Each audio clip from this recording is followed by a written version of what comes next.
C'est le débat de ce Smart Impact. On parle des réseaux de chaleur avec Clément Leroy. Bonjour, bienvenue. Habitué de ce plateau, vous êtes associé chez Wavestone. Et Yann Roland, bonjour. Bonjour. Bienvenue. Heureux de vous accueillir, directeur général délégué d'Engie Solutions, président de FEDEN Réseau de chaleur et de Froissé, la fédération professionnelle des entreprises de services dédiées à l'énergie et à l'environnement. On va donc parler de ces réseaux de chaleur, Clément Leroy, avec un premier constat, avec un certain nombre de signaux là, qui passent au vert. Pourquoi ? Alors c'est vrai que ces dernières semaines, on a beaucoup parlé d'électrification, d'électricité. On en a entendu parler dans la PPE3, on en a parlé ensuite dans le plan d'électrification que le gouvernement a présenté. Et on parle peu des réseaux de chaleur. Et en fait, c'est vrai que c'est un sujet qui revient sur le devant de la table. D'abord, on sort de la période électorale municipale et donc on a vu fleurir dans un certain nombre de programmes des projets, soit de rénovation, soit de mise en place de nouveaux réseaux. La chaleur, aujourd'hui, il faut se rappeler que c'est quand même une grosse majorité de l'énergie finale qui est consommée en France, à la fois dans les bâtiments, dans le tertiaire, dans l'industrie et puis dans d'autres usages. Et il y a eu certes un certain nombre d'évolutions en termes sur le verdissement, sur la mise en place d'énergies renouvelables, mais ça reste quand même globalement fossile, cette chaleur. Et donc à l'heure où on parle à la fois de souveraineté, d'économie de ces réseaux, on voit que c'est vraiment un sujet. Et puis il y a aussi de l'innovation avec les sujets de stockage, les sujets de cogénération, d'utilisation de chaleur fatale. Et donc, c'est un sujet qui est très au devant de la scène en cette période. Avec, si on remonte à 2022, à la crise énergétique de 2022, Yann Roland, il y a une dynamique qui a démarré ou qui s'est activée à ce moment-là et qui est en cours. Oui, très clairement. Je pense qu'il y a une vraie prise de conscience. En tout cas, c'est comme ça que nous, on le vit. Une prise de conscience collective et individuelle que les réseaux de chaleur, c'est quand même une très bonne solution pour chauffer les Français. Et je peux reprendre d'ailleurs les titres de la PPE3 qui parlent de souveraineté, de décarbonation et de prix. Eh ben, un réseau de chaleur, c'est les trois en même temps. Aujourd'hui, un réseau de chaleur, c'est 2/3 de chaleur décarbonée. Quand la chaleur des Français, c'est l'inverse. Elle est carbonée aux 2/3. Donc un réseau de chaleur, c'est décarboné. C'est évidemment, puisque c'est l'usage d'une chaleur locale, beaucoup moins soumis aux aléas et aux variations du prix des énergies fossiles. Et puis c'est donc très local. Donc voilà, ça a tout pour plaire aujourd'hui à nos collectivités, à nos élus qui sont finalement les représentants et la voix de la société. Et donc on a depuis finalement les événements en Ukraine cette prise de conscience qui a donné un dynamisme très fort au développement de réseaux de chaleur. Un chiffre qui résume ça de manière très simple. On a multiplié par 3 le nombre de raccordements et de demandes de raccordement au réseau de chaleur depuis la guerre en Ukraine. Et les événements au Moyen-Orient, c'est malheureux de le dire ainsi, mais donnent une nouvelle dynamique encore avec cette prise de conscience qu'il faut quand même se débarrasser autant que possible de ces énergies fossiles qui coûtent cher, qui viennent de loin et qui sont carbonées. Oui, les crises sont aussi des accélérateurs de mutation. Malheureusement, s'il faut des guerres, mais c'est pareil aussi sur la mobilité électrique. On voit avec les chiffres de vente des voitures électriques. Je reviens juste d'un mot sur les collectivités. À quel point cette prise de conscience, vous l'avez vu à l'œuvre là, chez vos interlocuteurs? Je pense que c'est des projets qui rendent service aux citoyens. Ça, je pense que les élus en ont pris conscience. Ça leur apporte quand même cette chaleur décarbonée à un prix raisonnable.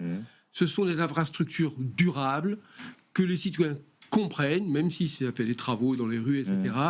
Mais voilà, cette prise de conscience est quand même traduite auprès des élus et dans leur environnement. Je pense qu'ils ont entendu leurs citoyens leur dire on ne veut plus payer plus cher, c'est trop cher cette chaleur.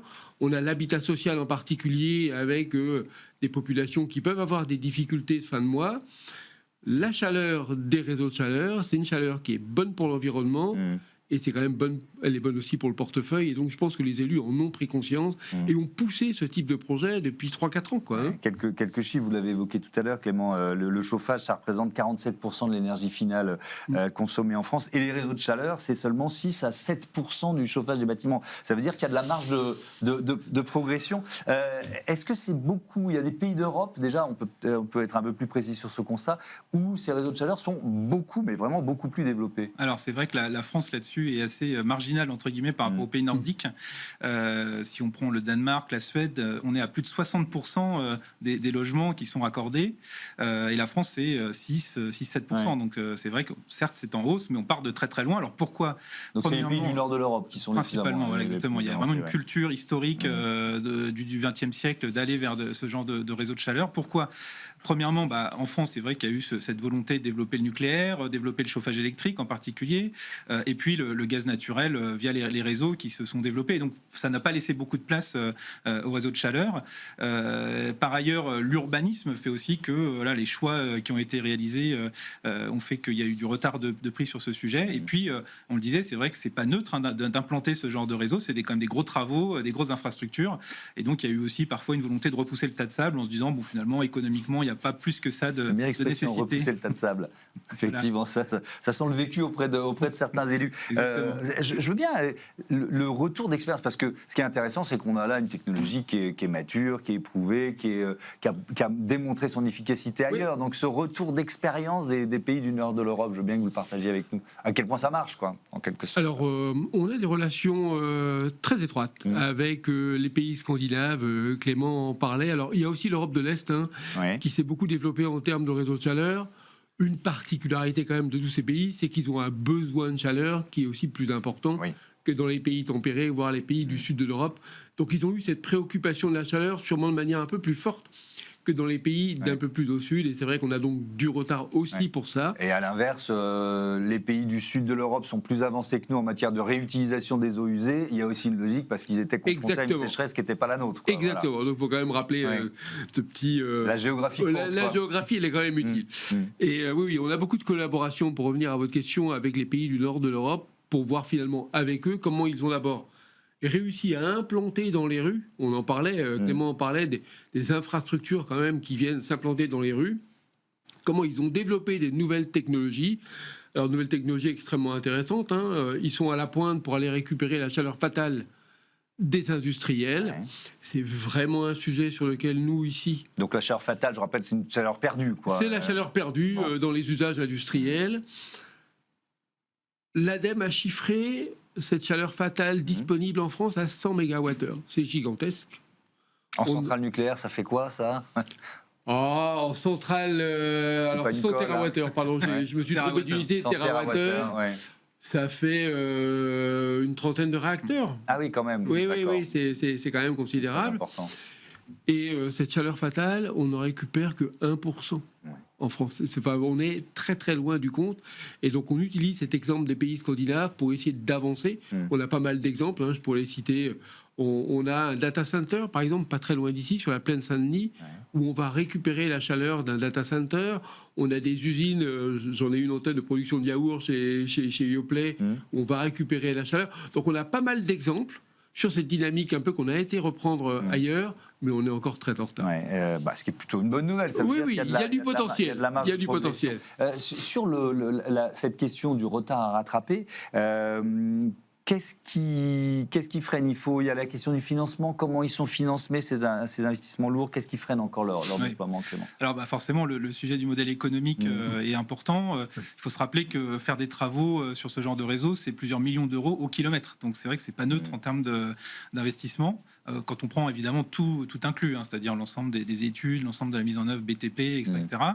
Alors aujourd'hui, il y a différents dispositifs, entre autres le fonds chaleur qui est en place et que le gouvernement a largement soutenu, même si ces dernières années, au vu des arbitrages, il y a eu quelques ajustements, on va dire, mais ça reste quand même un dispositif intéressant qui peut financer entre 30 et jusqu'à 60% de certains investissements. Donc ça encourage fortement les élus et les collectivités à se pencher sur le sujet. Après, le sujet du modèle économique ne fait pas tout parce que autant en termes de capex, c'est important. En revanche, c'est intéressant, comme on le disait tout à l'heure, sur longue période, puisque ça donne quand même une certaine perspective en termes de prix, en termes de coûts. Donc le modèle économique ensuite tourne entre guillemets plutôt par lui-même.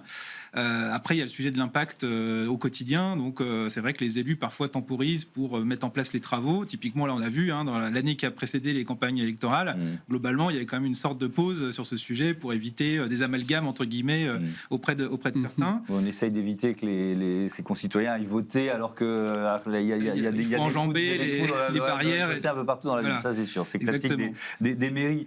Et puis, on est quand même face à une succession de crises énergétiques, là. Et on pourrait imaginer qu'elles vont se succéder, ou qu'en tout cas on va rester à un niveau de pétrole ou d'hydrocarbures assez élevé. Ça incite les élus, j'imagine, à prendre des décisions. Exactement, et c'est pour ça qu'entre autres, dans beaucoup de territoires plutôt urbains, périurbains, le sujet des réseaux de chaleur est quand même une solution très intéressante.